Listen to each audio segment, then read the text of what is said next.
الحمد لله رب العالمين والعاقبة للمتقين والصلاة والسلام على سيد المرسلين وعلى آله وصحبه أجمعين.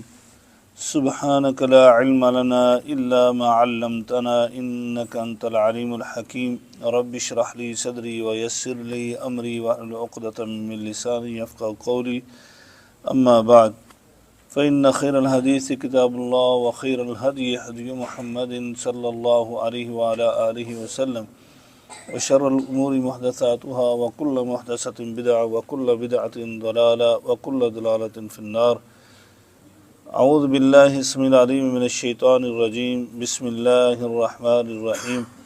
قال رب اشرح لي صدري ويسر لي أمري واحلل عقدة من لساني يفقهوا قولي.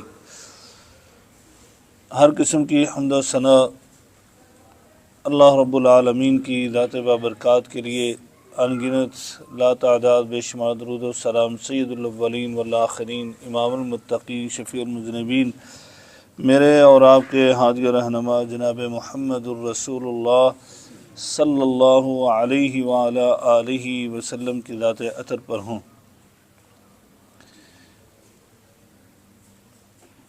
سورۃ طٰہٰ، اس کا ایک رکوع ہم پڑھ چکے ہیں. آج دوسرے رکوع کا آغاز ہو رہا ہے اور جناب سیدنا موسیٰ کریم اللہ علیہ السلام ان کا تذکرہ چل رہا ہے، اور آج ان کی مانگی ہوئی ایک اہم ترین دعا، اس سے ہم اس درس کا آغاز کر رہے ہیں. یہ دعا کی اہمیت آپ اس بات سے ہی لگا لیں کہ جناب سیدنا موسیٰ علیہ السلام کو تاج نبوت پہنایا گیا اور یہ کہا اذهب الى فرعون انه طغى، آپ فرعون کو جا کر واعظ کیجئے، وہ سرکش ہو چکا ہے. اور سرکش بھی عام سرکش نہیں تھا، بلکہ کائنات کے اندر جتنے بھی سرکش گزرے ہیں ان میں سے بڑا سرکش، اس نے وہ بات کی جو کسی نے بھی کائنات کے اندر بات نہیں کی. یعنی اللہ تعالیٰ نے اس کو بہت بڑی بادشاہی عطا کی تھی. اس نے اس نعمت پر اللہ کا شکر ادا کرنے کی بجائے بغاوت پر اتر آیا، اور اس کو شیطان نے ایسا برگلایا کہ وہ سمجھا کہ مجھے یہ جو بادشاہی ہے، اتنا زیادہ اختیار ہے، تو یہ شاید میرے رب ہونے کی دلیل ہے. اور اس نے پھر عام رب ہونے کا دعویٰ نہیں کیا، بلکہ کہا انا ربکم الاعلی، تم جس مرضی کی پوجا کرو، پرستش کرو، عبادت کرو، لیکن سب سے بڑا رب جو ہے وہ مجھے ہی سمجھو، میں تمہارا سب سے بڑا رب ہوں. یعنی کار ساز، تمہاری قسمتوں کا مالک، تمہارے رزق کا مالک، تمہاری مشکلات کو حل کرنے والا، تمہاری مصیبتوں کو دور کرنے والا، اور بھی ہو سکتا ہے لیکن سب سے بڑا میں ہوں. یعنی یہ اس نے نعرہ بلند کیا. اتنا بڑا سرکش انسان تھا. تو اس کی طرف حضرت موسیٰ علیہ السلام کو کہا کہ آپ جائیے. تو حضرت موسیٰ علیہ السلام نے فوراً نبوت کے ہاتھ کھڑے کیا. آپ کو پتہ تھا، اس کا تعارف تھا، کیونکہ آپ نے اس کے گھر میں پرورش پائی تھی. آپ اس کی ایک ایک عادت سے واقف تھے، اس کے ظلم و ستم کو بھی جانتے تھے، اس کے کردار کو بھی جانتے تھے. یعنی جیسے ایک بیٹا اپنے باپ کے متعلق معلومات رکھتا ہے، حضرت موسیٰ علیہ السلام کو بیانی ویسے ہی علم تھا.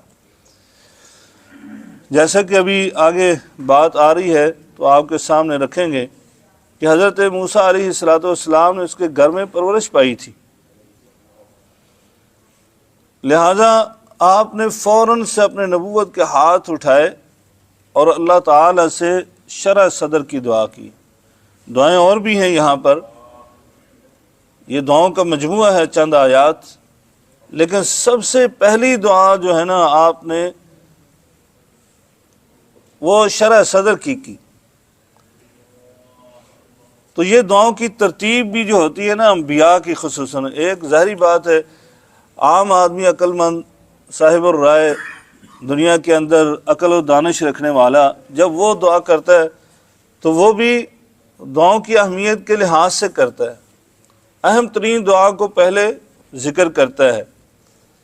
حضرت ابراہیم علیہ السلام کی دعائیں گزشتہ کچھ صورتوں سے پہلے ہم نے پڑھا ہے سورہ ابراہیم کے اندر، آپ نے وہاں کچھ دعائیں کی تھیں اس کے سیکنڈ لاسٹ رکوع میں، تو وہاں پر انہوں نے ان دعاؤں میں سب سے پہلے جو دعا کی وہ امن کی دعا کی تھی، تو اس کی اہمیت بھی وہاں پر ہم نے اجاگر کی تھی۔ اور آپ کو پتہ ہے امن و امان کتنی بڑی نعمت ہے، بہت بڑی نعمت ہے بحیثیت معاشرے کے، بحیثیت ایک ملک اور شہر کے، امن بہت بڑی نعمت ہے۔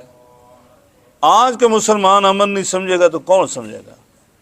جتنی ضرورت مسلمانوں کو آج امن کی ہے واللہ عالم ہماری زندگی میں کبھی پہلے نہیں تھی، کہ آج تو جگہ جگہ پر بہانے بنا کر مسلمانوں کو جو ہے نا وہ دہشت گردی کا نشانہ بنایا جاتا ہے، اور پھر دہشت گردی بھی نشانہ بنا کر پھر ان کے اوپر ہی الزام لگایا جاتا ہے۔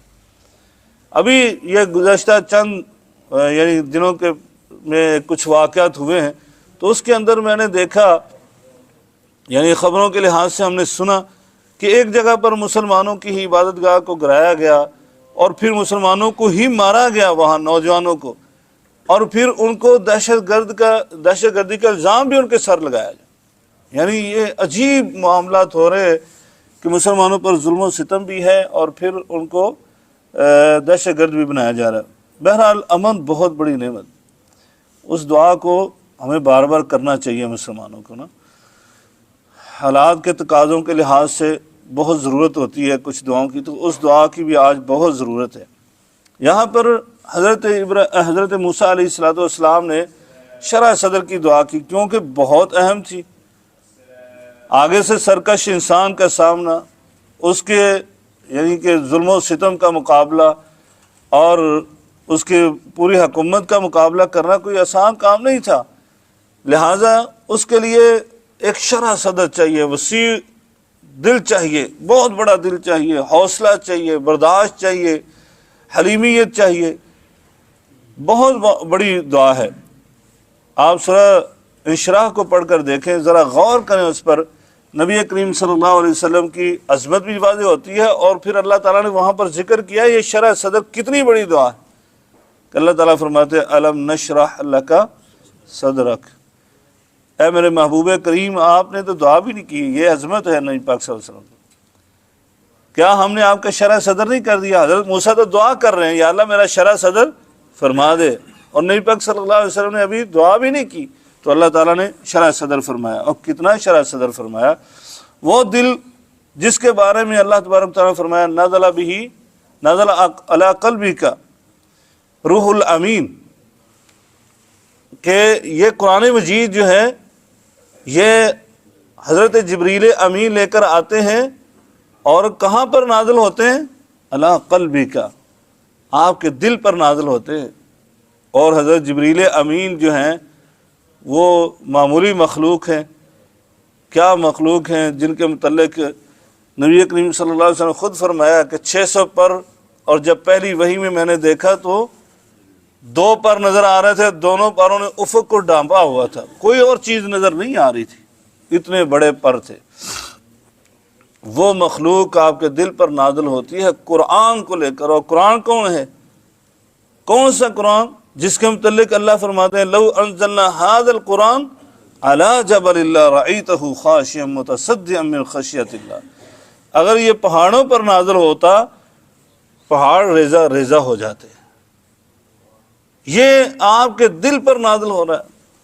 اور جب وحی کی کیفیت نازل ہوتی تھی نا نبی پاک صلی اللہ علیہ وسلم پر، تو صحابہ کرام نے یہ بیان کیا ہے کہ نبی کریم صلی اللہ علیہ وسلم کی کیفیت کیا ہو جاتی تھی، آپ کی جبین اطہر جو ہے پسینے سے تر ہو جاتی تھی، آپ کی رنگت تبدیل ہو جاتی تھی۔ ایک دفعہ اونٹ پر آپ سوار تھے تو اونٹ اس بوجھ سے بیٹھنے لگا اور اس کی ہڈیاں چٹکنے لگیں، یعنی ایسے لگتا تھا کہ اونٹ کی ہڈیاں ٹوٹ جائیں گی۔ تو یہ نبی کریم صلی اللہ علیہ وسلم کا شرح صدر کیا گیا تو یہ قرآن نازل ہوا ہے۔ تو اس لیے اللہ تعالیٰ نے وہاں پر بھی بیان کیا ہے، الم نشرح لک صدرک ووضعنا عنک وزرک، ہم نے آپ کا بوجھ اتار دیا۔ اور بوجھ کون سا تھا؟ الذی انقض ظہرک، کہ جس سے کمر ٹوٹ جائے، اتنا بوجھ، کہ وہ بوجھ ہلکا بوجھ نہیں تھا، عام بوجھ نہیں تھا، بلکہ یہ نبوت کا بوجھ، یہ قرآن مجید کا بوجھ، یعنی یہ وعظ و تبلیغ کا بوجھ، اتنا بڑا یہ کام تھا کہ اس سے تو انسان کی کمر ٹوٹ کر رہ جاتی ہے۔ تو نبی کریم صلی اللہ علیہ وسلم کا شرح صدر اس لیے یہ کیا گیا ہے۔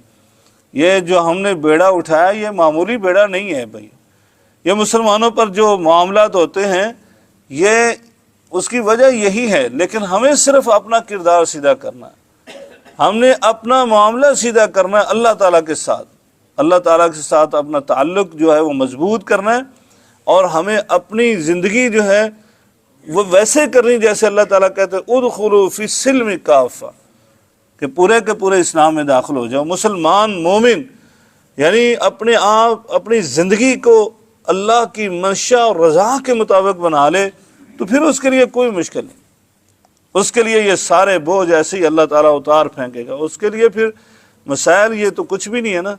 اللہ تعالیٰ نے قرآن مجید میں فرمایا کوئی انسان ایسا نہیں ہے جس کو ہم خیر اور شر سے آزماتے نہیں ہیں، وَنَبْلُوكُمْ بِالْخَيْرِ وَالشَّرِّ فِتْنَةً، ہم تمہیں آزماتے ہیں کہ بالخیر و شر، ہم خیر اور شر کے فتنے سے آزماتے ہیں، اور خیر کا فتنہ جو ہے وہ زیادہ مشکل ہوتا ہے۔ خیر کا فتنہ یعنی اچھائی اور بھلائی، اور یہ دیکھیں نا فرعون، اس کو خیر کے فتنے سے آزمایا گیا نا، کہ اس کو بادشاہی عطا کی گئی، فراوانی خوشحالی کی زندگی عطا کی گئی، تو اس کو شکر کرنا چاہیے تھا۔ شکر کا فتنہ جو ہے وہ شر کے فتنے سے، مشکلات کے فتنے سے، مصیبتوں کے فتنے سے وہ بڑا ہے، صبر کے فتنے سے شکر کا فتنہ بڑا ہے۔ اس لیے اللہ تبارک تعالیٰ نے صبر کے متعلق نہیں یہ کہا، شکر کے متعلق کہا وَقَلِيلٌ مِّنْ عِبَادِيَ الشُّكُورُ، میرے شکر کرنے والے بندے کیا ہیں؟ بہت تھوڑے ہوتے ہیں، شکر کرنے والے بہت تھوڑے ہوتے ہیں۔ خوشحالی آتی ہے نا تو بندہ کہتا ہے دیکھو میں نے یہ کام کیا، میری وجہ سے یہ ہوا، میری صلاحیتیں، میری تعلیم، میری محنت، میری جد و جہد، میں نے یہ کام کیا تو یہ کامیابی ملی ہے۔ پھر اللہ کے فضل کو بھول جاتا ہے کہ یہ تو اللہ کا فضل ہوا، میرے جیسے تو بیسیوں یہاں پر سینکڑوں کروڑوں مجھ سے بہتر ہیں لوگ، کہ اللہ نے میرے اوپر ہی یہ فضل کیوں کر دیا؟ میری محنت، میری صلاحیت کوئی ایسی تھی کہ جس کی وجہ سے یہ مجھے اتنا بڑا انعام ملتا ہے؟ یہ اللہ کے فضل کو بھول کر یہ اپنی بات کر دیتا ہے۔ اس لیے اور مصیبت میں کیا ہوتا ہے؟ مصیبت میں تو ظاہری بات ہے وہ سارا کچھ ہی اللہ کی طرف منسوب کر دیتا ہے، ابھی قسمت کو وہ کوستا ہے کہ یہ تو میری قسمت میں ہی ایسے لکھا ہوا۔ تو اس وقت صبر کرنا آسان، صبر یعنی آسان تو نہیں ہے لیکن شکر سے زیادہ آسان ہے۔ وہاں پر نہیں اللہ تبارک تعالیٰ نے یہ کہا کہ میرے بہت بندے تھوڑے ہوتے ہیں جو صبر کرتے ہیں، لیکن شکر کے متعلق کہا۔ اس لیے یعنی یہ کام آسان نہیں ہے، جو بیڑا ہم نے اٹھا لیا ہے، نبی پاک صلی اللہ علیہ وسلم کے امتی بن گئے ہیں، تو یہ کام تو بہت مشکل ہے۔ تو اس لیے ہمیں بھی یہ دعا کرنی چاہیے، رب اشرح لی صدری، اے اللہ میرا شرح صدر فرما دے، میرے دل کو کھول دے، میرا سینہ جو ہے وہ وسیع فرما دے، میں لوگوں کی باتوں کو سنوں، میں لوگوں کی باتوں کو برداشت کروں، میں حلیم بن جاؤں، میں بردبار بن جاؤں، میں برداشت کرنے والا بن جاؤں، لوگوں کے طعنے مطعن سن کر میں ان کے ساتھ حسن سلوک کرنے والا ہی بن جاؤں۔ یہ انسان کو وطیرہ اپنا لینا چاہیے۔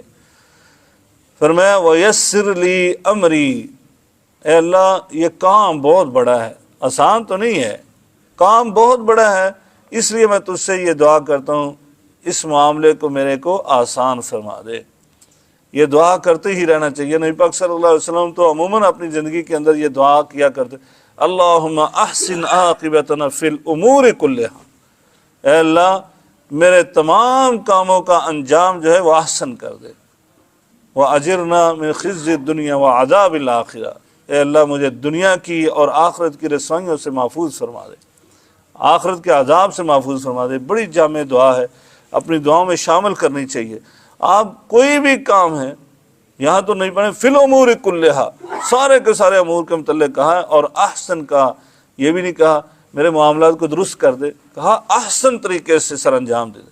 ہر کام میرا آسانی سے نہیں، بہت زیادہ آسانی سے، بلکہ احسن طریقے سے وہ پایا تکمیل کو پہنچے۔ تو یہ دعا کرتے رہنی چاہیے۔ وَاحْلُلْ عُقْدَةً مِّن لِّسَانِي، اور میری زبان کی گرہ کھول دے۔ سیدنا موسیٰ علیہ السلام کی زبان میں لکنت تھی، اڑکن تھی۔ اس کی وجوہات بیان کی جاتی ہیں کہ بچپن میں جو امتحان ہوا تھا، آپ نے کولا جو ہے وہ اپنی زبان پر رکھ لیا، اس کی وجہ سے تھوڑا سا زبان کے اندر الفاظ جو ہیں وہ درست نہیں نکلتے تھے، وہ بسا اوقات تکلیف ہوتی تھی کچھ الفاظ کو بولتے ہوئے۔ تو اس لیے کہا اللہ میری زبان کی گرہ کھول دے، میرے زبان کے اندر کیا کر فصاحت و بلاغت بھر دے، اور مجھے طرز اسلوب سکھا دے، گفتگو کرنے کا انداز سکھا دے، واعظ تبلیغ کرنے کا انداز سکھا دے، حجت اور دلیل دینے کا، بیان کرنے کا طریقہ سجا دے۔ اللہ تعالیٰ نے بعض انبیاء کو یہ خصوصیتیں عطا فرمائی تھی۔ حالانکہ موسیٰ علیہ السلام کے متعلق کیا اعلان کیا ہے؟ کیا ہے وہ؟ کلیم اللہ ہے، اللہ سے ہم کلام ہونے والے، اللہ سے بات کرنے والے۔ کتنی بڑی بات ہے، کتنا بڑا اعزاز ہے۔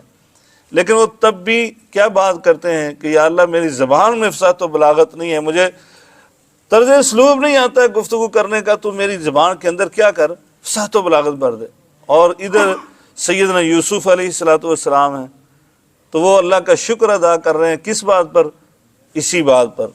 کیا کہا رب قد آتیتنی من الملک وعلمتنی من تعویل الاحادیث، یا اللہ تو نے مجھے حکمرانی بھی عطا کی ہے، حاکم بھی بنایا، اور ایک اور تو نے مجھے بہت بڑی نعمت عطا کی، کیا؟ تعویل الاحادیث، تو نے مجھے طرز اسلوب سکھا دیا، گفتگو کا انداز سکھا دیا۔ گفتگو کرتا ہوں سامنے والا مطمئن ہو جاتا ہے۔ کیسے مطمئن کیا؟ آپ نے خواب کی تعبیر بتلائی، اور پھر آپ نے جب وہ خواب کی تعبیر بتانے کے بعد اس کا حل بتلایا، اور پھر آپ نے بڑے ہی پیارے انداز سے وزارت خزانہ بھی مانگ لی، خودداری بھی رہی، اور وزارت خزانہ کی کنجیاں بھی مانگ لی۔ کہ اس وجہ سے میں کہہ رہا ہوں کہ میں حفیظ علیم، میں جانتا بھی ہوں اور حفاظت کرنے والا ایماندار بھی ہوں، یعنی علم بھی ہے مجھے اس چیز کا۔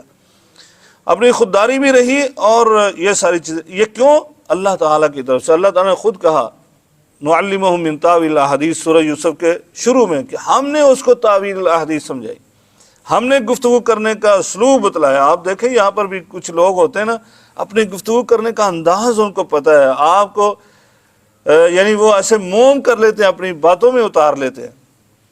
تو یہ اللہ کی طرف سے ایک بہت بڑی نعمت ہوتی ہے۔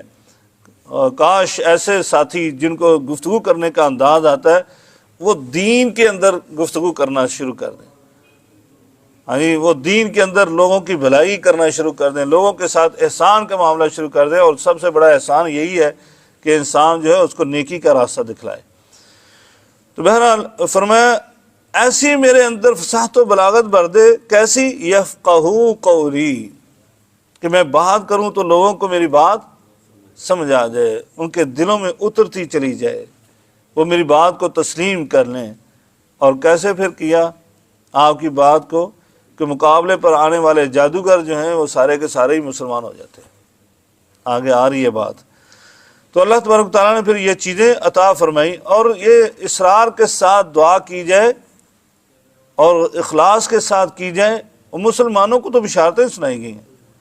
میں آج ہی حدیث پڑھ رہا تھا، جمعے کے اندر ہم نے وہ حدیث بیان کی کہ نبی کریم صلی اللہ علیہ وسلم نے یہ ارشاد فرمایا کہ جو بندہ وہ صدق دل کے ساتھ اللہ تعالیٰ سے شہادت کی دعا مانگتا ہے، شہادت کی دعا مانگتا ہے، ہم فوجی نہیں ہیں، ہم عسکری نہیں ہیں، ہم کوئی بارڈر پر جا کر جہاد نہیں کرتے، نہ ہی کوئی ہم میں سے اب کرنے کے قابل ہے، ہم تو اپنے اپنے کاموں میں لگے ہوئے۔ یہ تو ایک بڑی ٹریننگ ہوتی ہے، ان مجاہدین کی اور فوجیوں کی، لیکن ہم یہ دعا کریں صدقے دل کے ساتھ۔ تو نبی کریم صلی اللہ علیہ وسلم نے بشارت سنائی ہے کہ اللہ تبارک و تعالیٰ کیا کرتا ہے اس بندے کو، فرمایا بلغہ علی منازل الشہداء وان مات علی سریرہ او کما قال النبی صلی اللہ علیہ وسلم، فرمایا اللہ تعالیٰ اس کو منازل الشہداء پر پہنچا دیتا ہے، یعنی اگرچہ یہ اپنے گھر میں اپنے بستر پر ہی کیوں نہیں فوت ہوتا،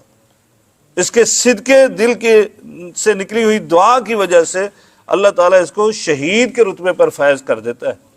تو اس لیے ہمیں تو یہ بشارتیں سنائی گئیں، اور یقین یعنی دعاؤں کے حوالے سے یہ دعا کی بات ہو رہی ہے تو یہ بات سن لیں کہ دعا ایسا مومن کا ہتھیار ہے جو کسی صورت میں ضائع ہو ہی نہیں سکتا۔ یا آپ نے ہاتھ اٹھا دیے، دعا اپنی زبان سے نکال دی، یہ ایسا تیر ہے جو کبھی خطا نہیں ہوتا، کبھی ہو ہی نہیں سکتا کہ انسان کا وہ تیر وہ ایسے ہی فیر چلا جائے، ہوائی فیر نہیں، ایسا نہیں ہوگا، بلکہ اللہ تعالی وہ 3 سلوں میں سے ایک سلا ضرور دیتا ہے۔ نبی کریم صلی اللہ علیہ وسلم کی حدیث فرمایا، اور سب سے چھوٹا سلا پتہ کیا ہے؟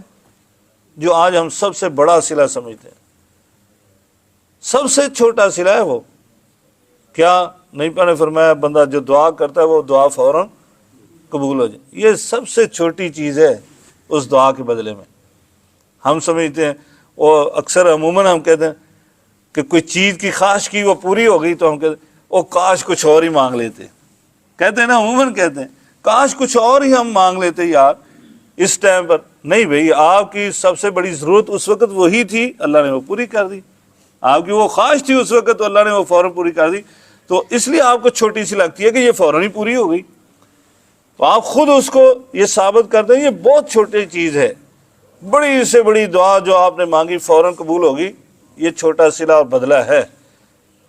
اس سے بڑا درجہ پتہ کیا ہے؟ بڑا صلہ بڑا بدلہ وہ یہ ہے کہ نبی کریم صلی اللہ علیہ وسلم فرمایا بندے نے دعا کی، ادھر سے آسمان سے اس پر کوئی مصیبت نازل ہو رہی تھی، کوئی بیماری آ رہی تھی، یہ دعا جو ہے اوپر چڑھی ہے اور یہ دعا نے اس کو روک لیا ہے، یا تلی جان الی یوم القیامہ، فرمایا یہ دعا اس کو اس کی زندگی تک نازل نہیں ہونے دے گی۔ یعنی نہیں پانے تو قیامت کے لفظ بیان کیے ہیں، بعض شارحین نے یہ کہا کہ زندگی تک ہی قیامت، اس کے لیے تو جیسے ہی فوت ہوا تو قیامت برپا ہوگی، لیکن فرمایا کہ قیامت تک اس کے لیے وہ مصیبت نازل نہیں ہو سکتی، یہ دعا اس کو نیچے نہیں آنے دیتی۔ یہ قبولیت سے بڑا درجہ ہے یا بڑا بدلہ ہے۔ اور تیسرا بدلہ جو سب سے بڑا ہے، میں نے کہا نہیں پانے فرمایا 3 بدلوں میں سے ایک بدلہ ضرور ملے گا، تیسرا بڑا بدلہ جو ہے وہ ہے کل قیامت کے دن دعا بھی کی پوری نہیں ہوئی، مصیبت بھی اور بیماری بھی کچھ نہ کچھ اس کو آ گئی، اور یہ دعا جو مانگی تھی یہ پوری نہیں ہوئی، بیماری سے بھی نہیں بچاؤ ہوا، کوئی اور نعم البدل نہیں ملا۔ اب قیامت کے دن اللہ تبارک و تعالی اس کو صلہ اس کا عطا فرمائے گا، میرے بندے یہ فلاں صلہ جو ہے، یہ فلاں بدلہ، یہ نیکی، یہ اجر و ثواب، یہ تمہیں اس دعا کا بدلہ دیا جا رہا ہے۔ تو پتہ کیا اس وقت بندہ خواہش کرے گا؟ اس لیے میں نے کہا سب سے بڑا بدلہ ہے، اس وقت یہ بندہ خواہش کرے گا اللہ تعالیٰ کے سامنے، یا اللہ دنیا میں رہتے ہوئے جتنی دعائیں کی تو ایک بھی دعا نہ قبول کرتا، وہ تو عارضی فائدہ تھا، وہ تو عارضی زندگی تھی، اور یہ اتنا بڑا بدلہ، یہ اتنا بڑا اس دعا کا صلہ میں نے تو کبھی سوچا بھی نہیں تھا کہ اتنا بڑا اس کا بدلہ ہوگا۔ اگر مجھے پتا ہوتا تو میں ساری زندگی کیا کرتا؟ تو اسے دعائیں ہی کرتا رہتا نا، یہ ساری زندگی میں تجھ سے دعائیں مانگتا رہتا، تجھ سے سوال ہی کرتا رہتا کہ اتنا بڑا بدلہ ملا ہے اس کا۔ تو یہ ہے سب سے اعلیٰ درجہ، سب سے بڑا درجہ اور رتبہ اس دعا کے بدلے کا۔ تو بہرحال ہمیں انسان ہیں تو ہمیں ضرورت ہے اس دنیا کے اندر بھی دعاؤں کے پورا ہونے کا، ہم محتاج ہیں اس کے، اس لیے دعائیں کرتے ہی رہنا چاہیے۔ اگر کوئی دعا آپ کی پوری نہیں ہوئی ہے تو مایوس نہیں ہونا چاہیے، بندہ کہے کہ میری دعا قبول نہیں ہے، بھئی اس کا آپ کے لیے اللہ تبارک تعالیٰ بہتر جانتا ہے ہمارے لیے کیا بہتر ہے۔ بچہ کئی دفعہ کسی چیز کا مطالبہ کرتا ہے، والدین سمجھتے ہیں یہ چیز اس کے لیے بہتر نہیں ہے تو وہ نہیں دیتے. بچے کو اس وقت کیا لگتا ہے؟ بچے کو اس وقت لگتا ہے لے مجھے یہ چیز نہیں دی انہوں نے لے کر نا، تو لیکن بعد میں اس کو احساس ہوتا ہے یہ واقعی میرے لیے بہت بہتر تھا، کہ اس سے بڑی کوئی چیز وہ دے دیتے ہیں والدین اس کو. تو حقیقت ہے وَلِلَّهِ الْمَثَلُ الْأَعْلَىٰ، یہ تو اللہ کے لیے مثال چھوٹی ہے، بہت حقیر ہے، اللہ کے لیے تو بڑی بڑی مثالیں ہیں. بہرحال فرمایا کہ یہ دعائیں ضرور کرتے رہنا چاہیے. اگلی دعا بڑی اہم اپنے بھائیوں کے لیے ہے. حضرت موسیٰ علیہ السلام نے اتنے اہم موقع پر اپنے لیے دعا نہیں کی ہے بلکہ اپنے بھائی کے لیے بھی دعا کی. کیا کہا؟ وَاجْعَل لِّي وَزِيرًا مِّنْ أَهْلِي، اے اللہ تو ایک میرا وزیر یعنی میرا مددگار، میرا ناصر، میرے ساتھ تعاون کرنے والا، معاون، وہ میرے اہل سے بنا دے، میرے خاندان سے، میرے گھر والوں سے ایک ایسا میرا وزیر بنا دے جو میرا ساتھ دے. وہ کہتے ہیں ایک اکیلا 2 11، یعنی بڑا حوصلہ ہوتا ہے. یہ انسانی فطرت بھی ہے. آپ دیکھیں، آپ کسی گھر میں یا کسی مکان پر اکیلے ہیں، اندھیرا چھایا ہوا ہے تو انسان کو خوف آتا ہے نا، اور وہاں پر اگر 2 سال کا بچہ آپ کے ساتھ ہو تو فطرتاً آپ کو ایسے محسوس ہوگا میرے ساتھ اور بھی ہے. حالانکہ وہ خدا نہ خواستہ کوئی مصیبت آتی تو وہ مصیبت آپ کے لیے ہے کہ آپ اکیلے تو بھاگ سکتے ہیں، دوڑ سکتے ہیں، مقابلہ کر سکتے ہیں کسی چیز، اس کو تو بچانا بھی پڑے گا آپ کو. لیکن یہ انسانی فطرت ہے کہ اس کا ساتھ جو ہے نا وہ آپ کو مضبوط کرتا ہے. اس بچے کا ساتھ آپ کو مضبوط کرتا ہے اندھیرے میں جاتے ہوئے یا جو بھی ہے. تو یہ تو بڑے بھائی تھے، ان کے لیے دعا کر رہے ہیں وجعل لی وزیرا من اہلی. پھر یہ دعا کی تو ساتھ ہی خود وضاحت کر دی، کسی اور کو نہ اللہ بنا دے. کہا ہارون اخی، یہ میرا بھائی جو ہارون ہے نا اس کو بنا دے. اور اگلی مقامات پر آتا ہے، دوسرے مقامات پر، کہ وہ مجھ سے زیادہ افصح ہے، ہاں جی مجھ سے زیادہ وہ فصیح اللسان ہے، گفتگو کرنے کا انداز اس کا مجھ سے بہتر ہے یا اللہ، تو اس لیے اس کو بھی میرے ساتھ کر دے. تو بہرحال کہا یہ میرا بھائی جو ہارون ہے اے اللہ اس کو میرا ساتھی بنا دے. ویسے ہی ساتھی بن سکتے تھے نا. نبی کریم صلی اللہ علیہ وسلم نے بھی دعا کی تھی، یا اللہ مجھے ایک ساتھی عطا کر دے. کون سا ساتھی؟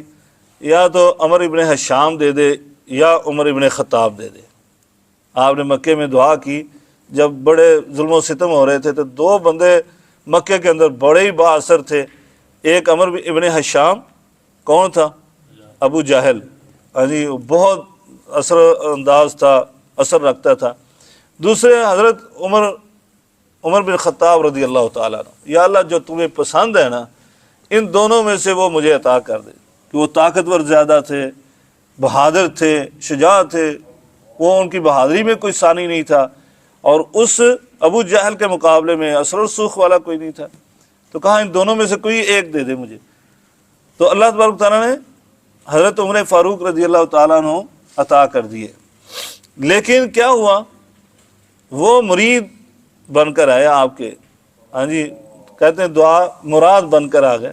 لیکن اللہ تعالیٰ نے کیا کیا؟ نبی نہیں بنایا. اور بلکہ نبی پاک صلی اللہ علیہ وسلم نے کہا کہ لو کان بعد نبی لکان عمر، اگر میرے بعد کسی نبی آنا ہوتا تو عمر ہی ہوتا ہے. کیونکہ دعا کی تھی اور اس دعا کا صلہ ہو سکتا تھا کہ اگر نبی پاک صلی اللہ علیہ وسلم پر ختم نبوت ختم نہ ہوتی تو پھر حضرت عمر فاروق بنتے.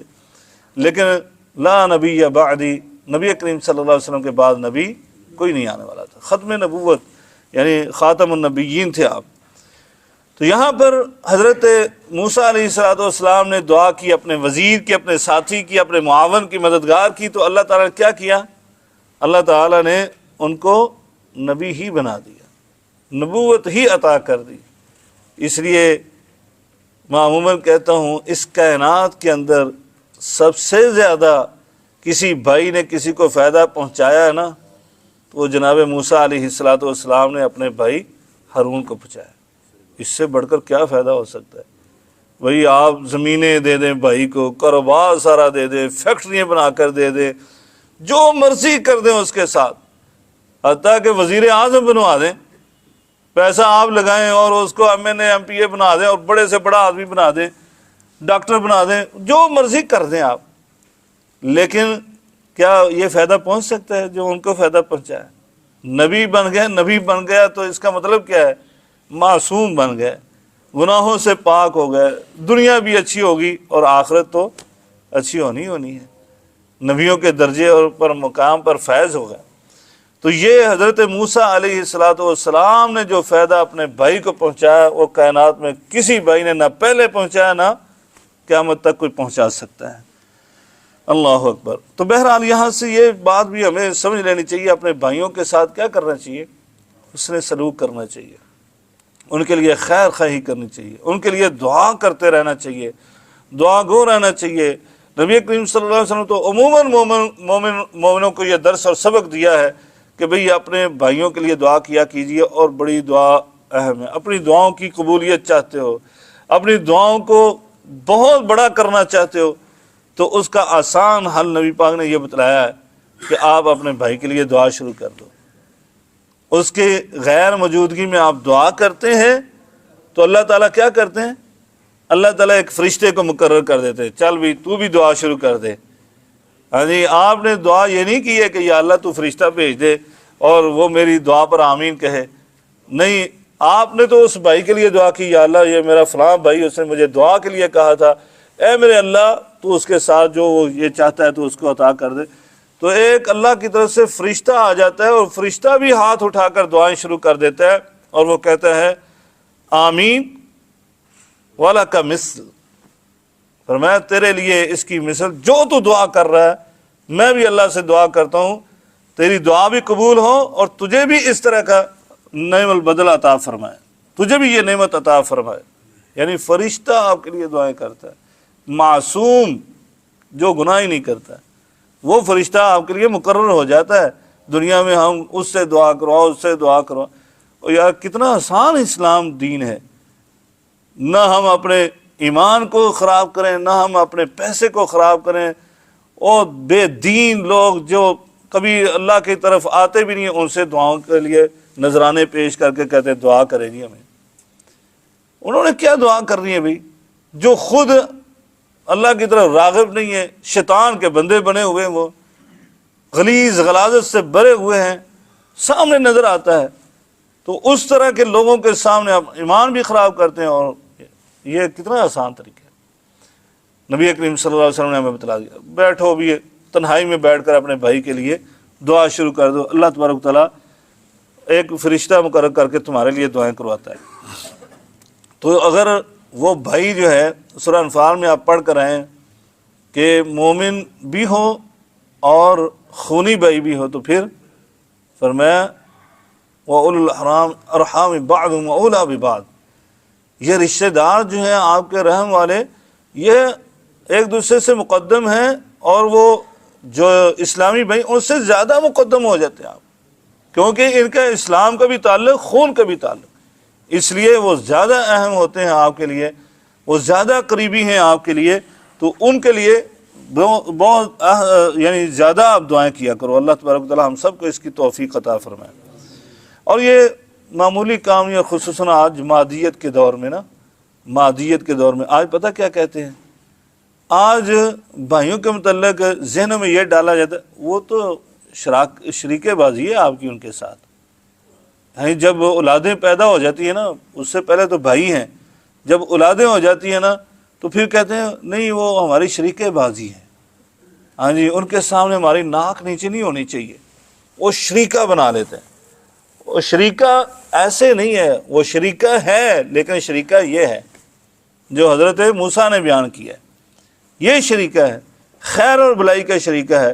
کیا حضرت موسیٰ علیہ السلام نے دعا کر کے کہا، فرمایا یہ میرے بھائی ہارون کو بنا دیں، اور فرمایا اشدد بہ ازری، یہ جیسے ہمارے بھائی نے پڑھا تھا، اکثر ایسے ہی پڑھتے اشدد بہ، اشدد نہیں ہے، یا تو پڑھیں اس کو اخشدد بہ، ٹھیک ہے، یا پھر اس کو پڑھیں گے اشدد بہ۔ خیر یہ قرہ حضرات کا معاملہ ہے، لیکن یہ عموماً یہاں پڑھا جاتا ہے نا، آیت بھی ختم ہوئی ہارون اخی، اگر رکتے ہیں تو پھر پڑھیں گے اشدد بہ ازری، کہ دال کے اوپر پیش ہے ساکن، اور یعنی کہ جب الف ساکن ہے اس کو آگے ہم نے پڑھنا ہے تو اس کے اگلے حرف کی حرکت کو دیکھیں گے، اس سے اگلے حرکت، اگر یہ ساکن ہے تو اگلے حرف کی حرکت کو دیکھیں گے، جو حرکت وہاں پر ہوگی تو اس کو پڑھا جائے گا، اور پھر زیر زبر ہوگی تو پھر اس کو زیر سے ہی پڑھا جائے گا، ٹھیک ہے۔ وَأَشْرِكْهُ فِي أَمْرِي، وَأَشْرِكْهُ فِي أَمْرِي، یہ ہے شریک کے بعد، وَأَشْرِكْهُ، اس کو شریک بنا دے میرا، فی امری، میرے اس معاملے میں۔ تو یہ تو شراکت ہے، وہ شریک تو ہیں، لیکن وہ شریکہ مقابلے والی نہیں، ہاں مقابلہ کرنا تو تنافسوا فی الخیر، آپ نیکی اور بھلائی میں تنافس کریں نا، نیکی اور بھلائی میں آپ اس کو مقابلے بازی کو رکھیں، دنیا کے معاملے میں نہیں۔ دنیا کے معاملے میں ہمیشہ حسن سلوک کریں۔ آپ یقین جانیں یہ وراثت کے معاملے میں اکثر معاملات بگڑتے ہیں آ کر، خصوصاً اس وقت یہ معاملات ہوتے ہیں۔ تو اگر کوئی بھائی جو ہے نا وراثت میں حصہ چھوڑتا ہے نا، پیچھے ہٹ جاتا ہے، اپنے حق سے تنازل اختیار کرتا ہے، یقین جانے اللہ تبارک و تعالیٰ اس کو بہت زیادہ اس کا صلہ عطا فرماتا ہے۔ اللہ کبھی اس کے حق کو ضائع نہیں ہونے دیتا، کئی گنا زیادہ بڑھا کر اللہ تعالیٰ اس کو اور اس کی اولاد کو عطا فرماتا ہے، یہ مشاہدہ بھی ہے۔ بہرحال نبی پاک صلی اللہ علیہ وسلم کی حدیث بھی ہے کہ اگر حق ہوتے ہوئے بندہ تنازل اختیار کر لیتا ہے ان معاملات میں تو فرمایا میں جنت میں اس کو ضمانت دیتا ہوں محل کی۔ اللہ کے نبی نے گارنٹی دی ہے کہ میں اس کو جنتی محل کی ضمانت دیتا ہوں۔ تو ایسی شریک بازی ہونی چاہیے۔ فرمایا کیا کیسی شریک بازی؟ کئی نسبحک کثیرا، یا اللہ اس کو میرا شریک بنا دے۔ کیوں؟ فرمایا وہ شریک کیا ہے؟ دست و بازو ہے۔ ایک طرف تو یہ بھی کہا جاتا نا، یہی حقیقت یہی ہے کہ بھائی تو آپ کے دست و بازو ہوتے ہیں، آپ کے قوت سمجھی جاتی ہے۔ تو اس لحاظ سے کہا کئی نسبحک کثیرا، یہ قوت کیسی ہونی چاہیے، یہ بھائی چارہ کیسا ہونا چاہیے کہ ہم بہت کثرت سے اللہ تیری تسبیح بیان کریں، اے اللہ تیری تقدیس جو ہے وہ کثرت سے بیان کریں۔ اس لیے میں کہہ رہا ہوں کہ میرا بھائی جو ہے نا میرا ساتھی بنا دے، وَنَذْكُرَكَ كَثِيرًا، اور ہم تیرا کثرت سے ذکر کریں۔ یعنی یہ ہے بھائی چارہ۔ بھائی چارے کی بنیاد یہ ہونی چاہیے، خونی ہو اور اسلامی ہو، کیسی بھی ہو، دنیا کا سسٹم نہیں ہونا چاہیے کہ دنیا کا مفاد ہے میرا اس کے ساتھ تو تب میری بھائی چارہ اس کے ساتھ دوستانہ ہے، یا میرے خونی بھائی کے ساتھ بھی اسی لیے میرے تعلقات اچھے ہیں کہ میری ضرورت ہے اس سے۔ نہیں بھئی، اس طرح نہیں، بلکہ یہ ہونا چاہیے معاونت کہ ہمارا بھائی چارہ ہے، اس کی بنیاد یہ ہو۔ نہیں پڑھے فرمایا لا تصاحب الا مومنا، مومن کو ساتھی بناؤ۔ کیوں بناؤ؟ مومن کو ہی کیوں بناؤ؟ کہ مومن جو ہے ہمیشہ تمہاری خیر خواہی کرے گا۔ کیسی خیر خواہی کرے گا؟ سب سے بڑی خیر خواہی ابھی بتلائی ہے کہ وہ آپ کو نیکی کے راستے پر چلائے گا، نیکی کی بات بتائے گا۔ اگر تم بھولو گے تو تمہیں وہ نیکی یاد کروائے گا، اگر تم غلط راستے پر چلو گے تو وہ ہاتھ پکڑ کر سیدھے راستے پر لے کر آئے گا۔ یہ ہے یعنی اخوت۔ کہا کہ ہم تیری تسبیح زیادہ بیان کریں اور تیرا ذکر زیادہ کریں، اس لیے اس کو میرا ساتھی بنا دے، میرا بھائی کو میرے ساتھ وزیر بنا دے۔ انک کنت بنا بصیرا، بلا شبہ اللہ تو ہمیں دیکھنے والا ہے۔ یعنی ہم جو بھی کام کریں گے تو میری یہ دعا پوری کر دے تو ہم کیا کریں گے؟ ہم یہ کام کریں گے اور اللہ تو ہمیں دیکھنے والا ہوگا کہ ہم کیا کرتے ہیں، ہم تیرا ذکر کرتے ہیں، تیری تسبیح بیان کرتے ہیں۔ اور کیا انہوں نے، ایسا نہیں ہے کہ ہم دعا کرتے ہیں تو پھر بعد میں پوری ہو جاتی ہے تو پھر مصیبت میں پڑ جاتے ہیں، پڑھتے ہیں نا مصیبت میں، بہت سارے معاملات ہوتے ہیں۔ میں ادھر جب ٹیچنگ کرتا تھا، ایک ہمارے ساتھ ٹیچر تھی، وہ کہنے لگے کہ میں نے آپ سے ایک مسئلہ پوچھنا ہے۔ کیا مسئلہ ہے؟ کہا ہم نے نا، میرے شوہر ایک جگہ پر جاب کرتے ہیں تو ہم نے ایک منت مانی تھی کہ ہماری وہ سیلریاں بڑھ رہی تھیں، یعنی انکریمنٹ لگ رہا تھا، تو ہم نے کہا کہ اگر یہ سیلری جو ہے نا وہ اگر 800 ہو جائے، یا ایسے کہا انہوں نے 700 ہو جائے، 800 ہو جائے، وہ 400-500 تھی، تو ہم نے ایک مہینے کے اندر ہر سیلری سے 100 دینار جو اللہ کے راستے خرچ کریں۔ تو سیلری پتہ کتنی ہوگی؟ وہ سیلری بڑھ کر 1200 دینار ہوگی، 1200 دینار ہوگی۔ تو ہم نے نا 3-4 مہینے تو یہ کام کیا ہے، اب ہمارے لیے مشکل ہو رہی ہے۔ کیا مشکل ہو رہی ہے؟ اب مشکل یہ ہو رہی ہے کہ ہمارے خرچے نہیں پورے ہو رہے ہیں، ہمارے خرچے کبھی ادھر لگ رہے ہیں کبھی ادھر لگ رہے ہیں، تو 100 دینار نکالنا بہت مشکل ہو رہا ہے۔ اللہ کے لیے کوئی مشکل نہیں ہے کہ آپ جو طلب کریں اللہ وہ عطا کر دے۔ نبی پاک نے فرمایا نا، اگر ساری کائنات بیٹھ جائے، ساری کائنات، صرف مسلمان نہیں اور یہ کویت کے لوگ نہیں بلکہ پوری کائنات کے مسلمان غیر مسلم، حضرت آدم سے لے کر آخری بندے تک ساری یعنی خلقت جو ایک جگہ پر جمع ہو جائے اور دعا کرنے لگے، اور ہر بندہ اپنی اپنی خواہش کے مطابق دعا کرے، ہر بندہ اپنی خواہش مانگے، اور خواہش بھی ایک نہیں، جو خواہش دل میں، تو کہتے ہیں خواہش تو ایک پوری ہوتی ہے تو 10 آگے کھڑی ہوتی ہیں، پھر بندے کہ وہ سیر ہی نہیں ہوتا۔ بہرحال نبی پاک نے فرمایا کہ سارے بندے مانگے اور اللہ سب کی پوری کر دے، تو اللہ کے خزانے میں اتنی بھی کمی نہیں ہوتی ہے کہ جتنا تمہارا ایک آدمی جو ہے سمندر، یہ ہے نا سی سائڈ پر کبھی جا کر تجربہ کرے، سوئی لے جائے ساتھ، تو کہاں وہ سوئی اندر ڈالتا ہے سمندر کے، وہ باہر نکالتا ہے نا، کتنا پانی آئے گا اس کے ساتھ؟ شاید ایک قطرہ بھی نہ۔ فرمایا جو بھی ہے وہ ذرہ سا پانی کا باہر آئے گا نا، سمندر کے اندر فرق پڑا یا نہیں پڑا؟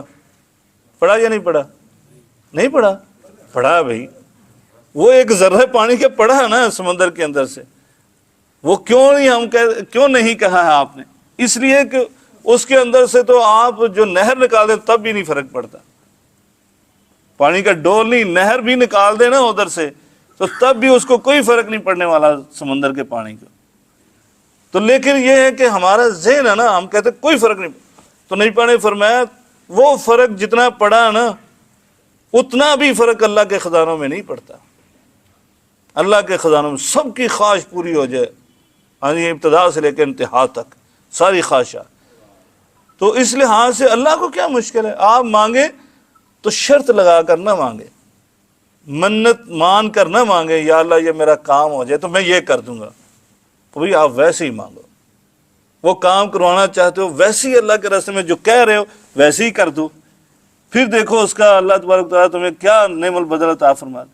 یہ شرط لگا کر کرتے ہو، اللہ پوری کر دیتا ہے تمہاری آزمائش کے لیے، تمہاری آزمائش کے لیے پوری کرتا ہے۔ پھر میں دیکھتا ہوں اپنے بندے کو کیا کرتا ہے یہ، اور وہ بہت خطرناک کام ہے۔ میں نے پہلے کہہ دیا خیر کا فطرہ بہت مشکل ہے۔ نبی پاک نے بنی اسرائیل کے 3 بندوں کا واقعہ سنایا اختصار کے ساتھ، ان تینوں کی خواہشیں پوری کی گئی، اور پھر کچھ عرصے کے بعد اللہ نے فرشتہ بھیج کے امتحان لیا، اور تینوں میں سے ایک ہی بندہ پاس ہوا، باقی دونوں ناکام ہو گئے، اور وہ ساری نعمتیں پھر چھن گئی۔ یعنی خیر کے فتنے سے میں نے پھر ان کو یہ واقعہ سنانے کے بعد کہا بھی اب اس کا ہے حل تو ہے، لیکن اب کچھ عرصہ جو ہے نا وہ اللہ سے جو وعدہ کیا وہ پورا کرتے رہو، یہ نہ کرو، ہو سکتا ہے اللہ تبارک تعالیٰ آپ سے جاب ہی چھین لے، وہ 400-500 جو آ رہا تھا وہ بھی چلا جائے گا جو پہلے تھا۔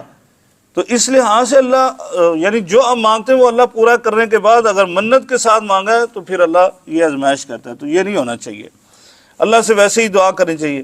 کہا انکا کنت بنا بصیرا، اللہ تو دیکھے گا، یعنی تو ہمیں دیکھ رہا ہے اور آئندہ بھی دیکھے گا، میں اس لیے دعا کر رہا ہوں کہ ہم یہ کام کریں گے۔ اللہ تبارک تعالیٰ نے آگے سے کہا قال قد اوتیت سؤلک یا موسیٰ، اے موسیٰ جو بھی تو نے سوال کیا ہم نے پورا کر دیا، یعنی یہ جو جتنی تو نے دعائیں کی ہیں نا ہم سب تمہیں عطا کر رہے ہیں۔ وَلَقَدْ مَنَنَّا عَلَيْكَ مَرَّةً أُخْرَى، اور بلا شبہ ہم تجھ پر احسان کرتے ہیں، مرتن اخرى دوسری بار۔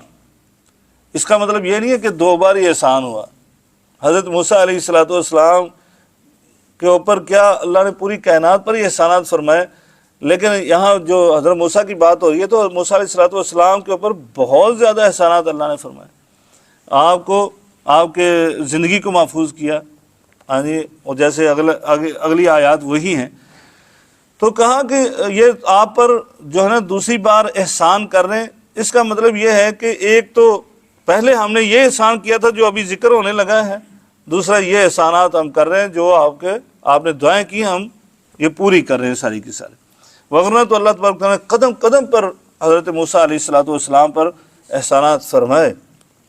اذ اوحینا الی امک ما یوحی، جب ہم نے وحی کی آپ کی والدہ ماجدہ کی طرف، جو وحی کی تھی ہم نے، جو چاہتے تھے ہم نے وہ وحی کی۔ یہ وحی حضرت موسیٰ علیہ السلام کی والدہ ماجدہ کی طرف جو کی گئی ہے، یہ وحی ویسی وحی نہیں ہے جو انبیاء کی طرف آتی۔ وحی کی اقسام ہیں، اور ہم سورہ نحل پڑھ کر آئے ہیں، وہاں پر اللہ تبارک تعالیٰ نے یہ کہا تھا کہ ہم نے شہد کی مکھی کی طرف کیا کیا؟ وحی کی ہے۔ وہاں پر بھی یہی لفظ تھا کہ ہم نے اس کی طرف وحی کی ہے، اور یہاں پر بھی وحی کا لفظ ہے کہ ہم نے آپ کی والدہ کی طرف وحی کی، لیکن کوئی بھی اس وحی کو وہ وحی نہیں شمار کرتا، اور نہ ہی یہ کہتا ہے کہ یہ وحی کی وجہ سے وہ نبیہ بن گئی تھی، کیونکہ نبی آئے جتنے بھی وہ کیا تھے؟ مرد تھے، رجال تھے، خواتین میں سے کوئی نبیہ نہیں ہے۔ حضرت سیدہ مریم سلام اللہ علیہ ان پر بھی وحی کی گئی۔ تو یہ وحی کیا ہوتی ہے؟ وحی کی کچھ اقسام ہیں، ان اقسام میں سے ایک الہام ہے۔ کیا ہے؟ الہام ہے، یعنی دل میں بات ڈال دینا۔ اللہ تبارک و تعالیٰ اپنے اولیاء اکرام ولیوں کے دلوں میں وحی ڈال دیتا ہے۔ میرا خیال اسی پر ہم اکتفا کرتے ہیں، اذان کا ٹائم ہونے والا ہے، تو انشاءاللہ بقیہ آئندہ درس میں بیان کریں گے۔